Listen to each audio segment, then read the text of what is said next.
नमस्कार, आप देख रहे हैं नवदीप टुडे न्यूज़ और मैं हूं आपके साथ शाया परवीन। और आज हम आपको एक ऐसे शख्सियत से मिलवाएंगे, वो ऐसा शख्स जो इस कोरोना काल में लोगों की बढ़-चढ़ कर मदद कर रहे हैं। और ये एक समाज सेवी हैं, इनका नाम है रवीश भारद्वाज जी, जिनसे हम खास बातचीत करेंगे।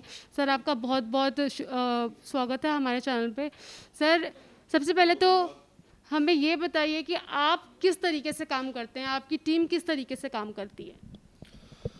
हमने अपनी एक 50 लोगों की टीम बना रखी है। हमने व्हाट्सएप ग्रुप बना रखा है।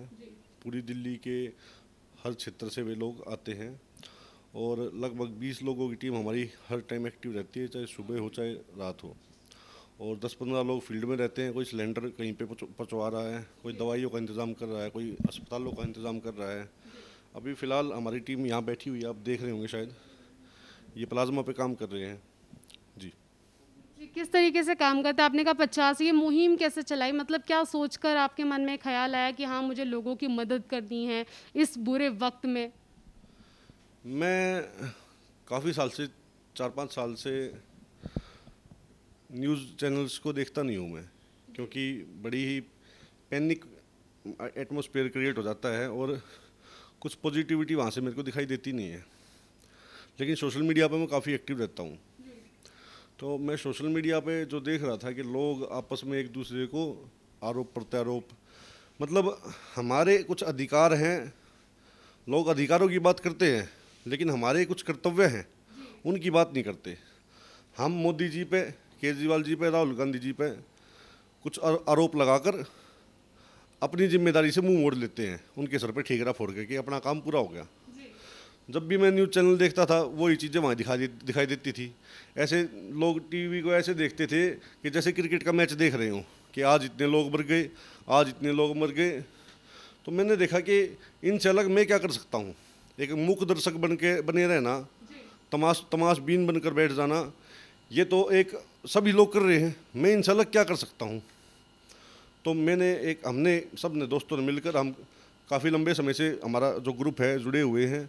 कोई भी कहीं भी कोई छोटी मोटी बात होती है, हम अपनी तरफ से पूरा प्रयास करते हैं वहाँ पर।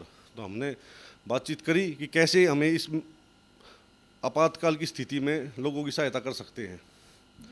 तो हमने पहले सिलेंडरों का काम चालू करा, उसके बाद सिलेंडरों से हम ऑक्सीजन में इधर उधर से जानकारी निकाल कर लोगों की सहायता करने लगे। फिर अस्पतालों में दाखिले करवाने लगे। जैसे दवाइयों की जो किल्लत थी, जैसे रेमडेसिविर इंजेक्शन, मैंने कल ही 3 रेमडेसिविर इंजेक्शन करवाए हैं।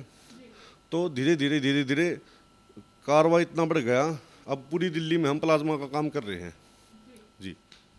रवीश जी, ये बताइए, आपने कहा कि आपने आपने ये देखा कि मूक दर्शक बन के लोग देख रहे हैं, फिर मैंने ये सोचा।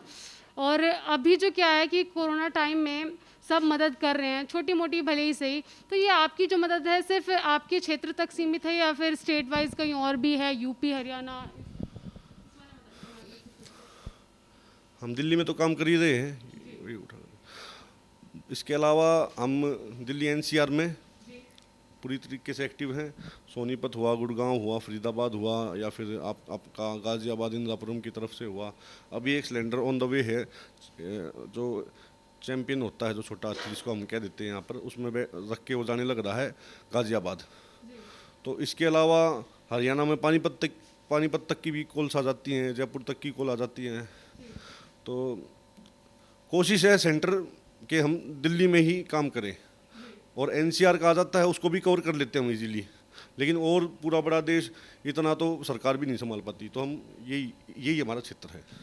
आपने बोला तो आप लोगों तक, लोग आप तक कैसे पहुँचे? मतलब आप जो मदद पहुँचा रहे हैं, कैसे पहुँचाएँ? कोई नंबर हो या कोई साइट हो, इस बारे में बताइए। अगर हमसे सहायता लेनी है तो हमने सोशल मीडिया पर, फेसबुक हुआ, व्हाट्सअप हुआ, या फिर ट्विटर हुआ, चारों तरफ हमारी टीम एक्टिव है। एक आईटी सेल भी हमने छोटी सी बना रखी है।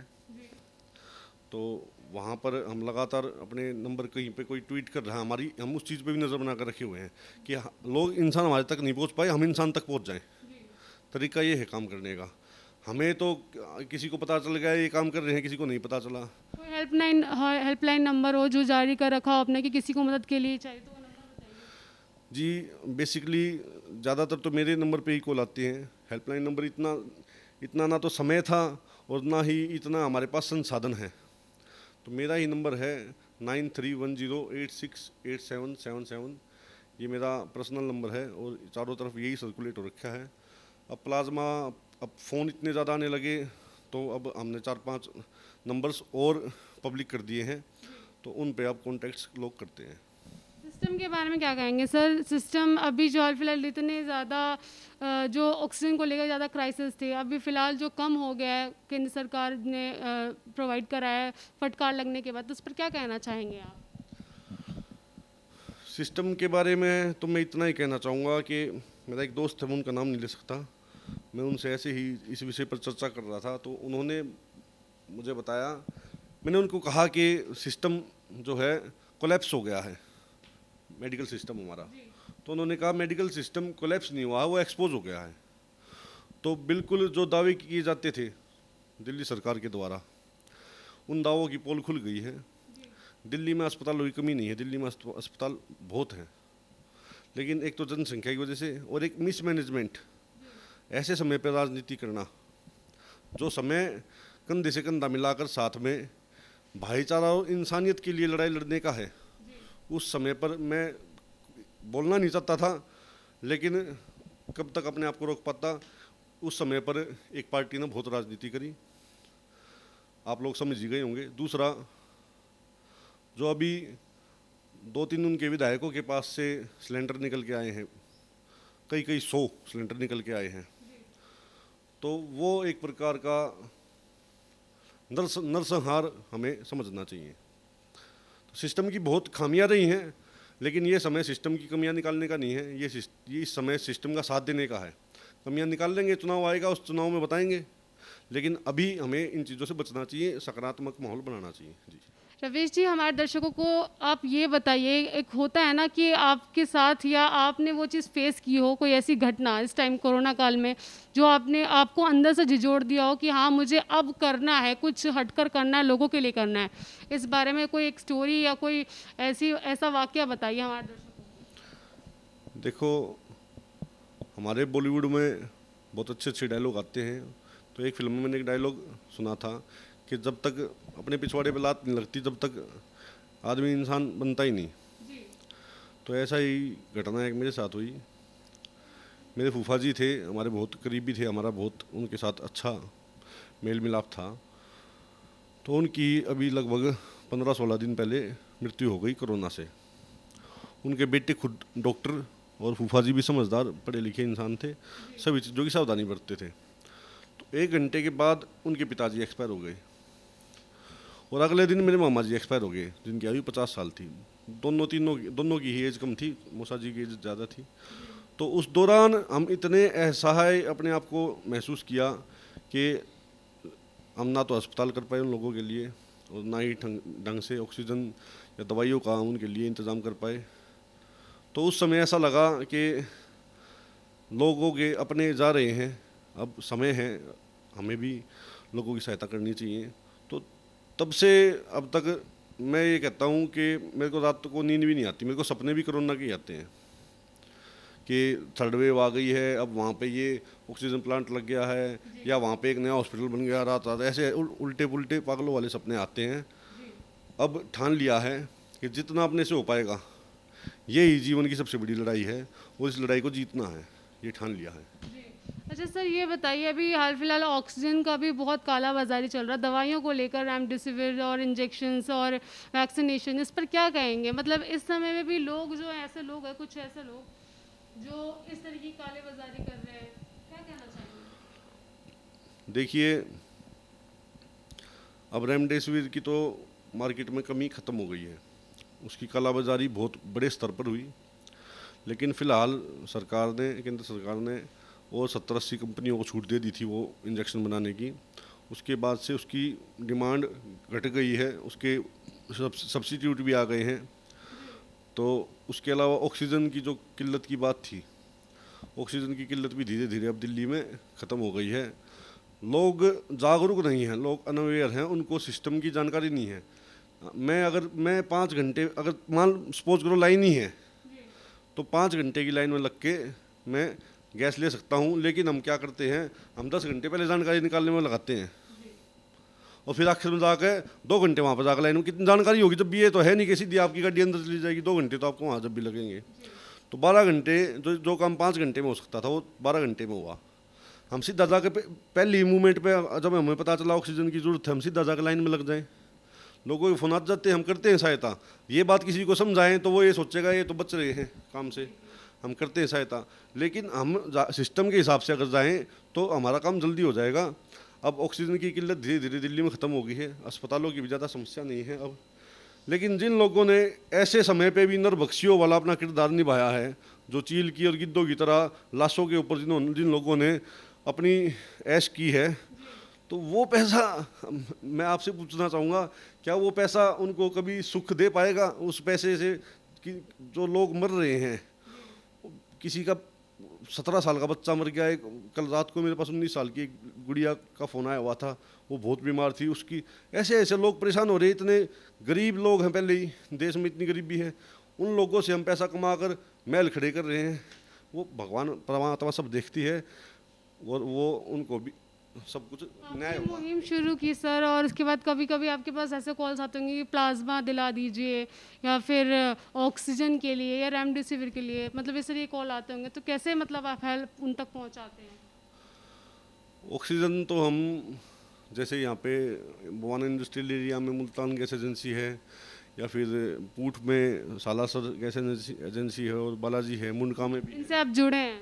इनसे मैं जुड़ा हुआ हूँ। वहाँ के लोग भी सहयोग करते हैं, उनको पता है कि हमारी टीम जेन्युइन है और हम ज़रूरतमंदों की सहायता करते हैं। ये नहीं कि किसी नेता के रिश्तेदार का या अपने परिवार के लोगों के लिए।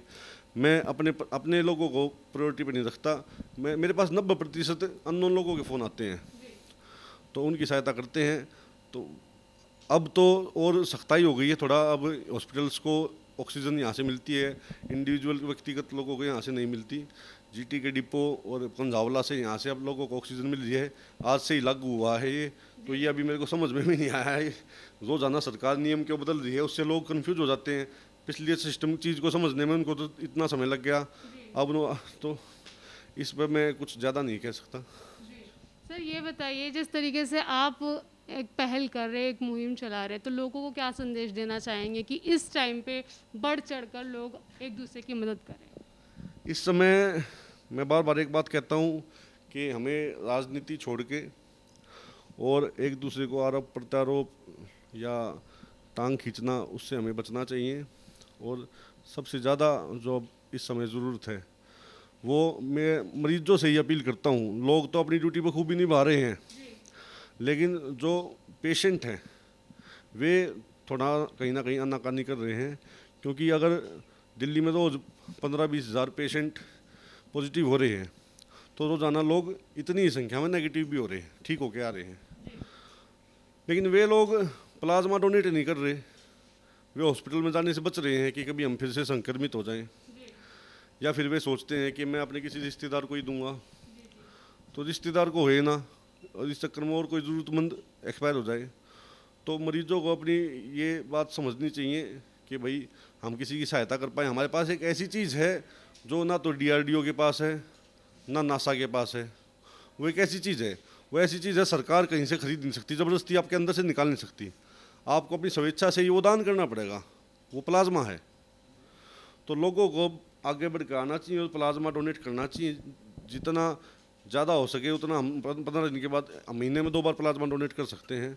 और इसके अलावा जो सिलेंडर है, लोग सिलेंडर ले लेते हैं, उसके बाद फ्री में समाज सेवक बन जाते हैं। मैंने सिलेंडर दिया आपको, आपने मेरे को वापस देने की बजाय अपनी रिश्तेदारियों में घुमा दिया वो। तो अगर आपकी ज़रूरत पूरी, आवश्यकता पूरी हो गई है, लोगों ने अपने घर पे रख रखे हैं, सोचते हैं चला गया तो वापस नहीं आएगा, एक दूसरे की सहयोग करो। वे सिलेंडर जो घरों में रखे हैं वे किसी को दो, अड़ोस पड़ोस में रिश्तेदारी में किसी को तो दो। सारी बातें हम प्रशासन के ऊपर, सिस्टम के ऊपर नहीं छोड़ सकते। तो जैसा कि आपने देखा कि रवीश जी ने बताया कि उनकी पूरी टीम काम करती है। यहाँ पर मैं आ गई हूँ और यहाँ पर उनसे बातचीत कर लेते हैं उनकी टीम से। सबसे पहले तो अपना नाम बताइए सर। मेरा नाम भूषण भारद्वाज है। कि किस तरीके से काम करते हैं आप और आपकी टीम, कितने घंटे काम करते हैं, इस बारे में? हमारी तकरीबन 20 लोगों की टीम है और हम दिन में 24 घंटे काम करते हैं।